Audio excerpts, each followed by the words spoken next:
Pričakujete povabilo v levo koalicijo, če bo stanje ostalo takšno, kot je zdajle? In kako boste sodelovali v tej koaliciji, če bo mandatar Borut Pahor, glede na kritike, ki smo jih med volilno kampanjo slišali z vaše strani do njega? No, te kritike niso bile hude. Rekel sem samo, da se mi zdi, da nima zadosti izkušenj, bo pa res lahko se sedaj izkazal kot mandatar, če ima pogajalske izkušnje, da se stavi eno dobro, trdno vlado, v kar pa ne dvomim. Niste mi odgovorili, pričakujete povabilo v to levo koalicijo?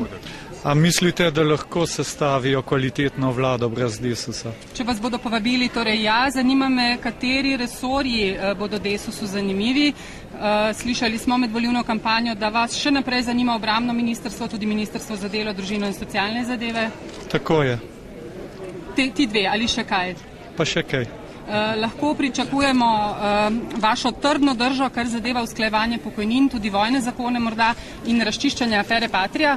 Na vsak način želim, da se afera Patria do konca razčisti, vendar ne to razčistijo pristojni organi, ne politika. Kar se tiče usklajevanja pokojnin, mi bomo šli v vlado, če se bodo bistveno izboljšale najnižje pokojnine. Sicer bomo ostali v opoziciji. Ampak do 1000 evrov pravzaprav pomeni še močan dvig tudi plač. No, ta izjava glede 1000 evrov se je nanašala na to, če ima lahko nekdo milijardo evrov premoženja iz premoženja, ki so ga ustvarili upokojenci, bi bilo prav, da bi upokojenci imeli vsaj 1000 evrov pokojnine.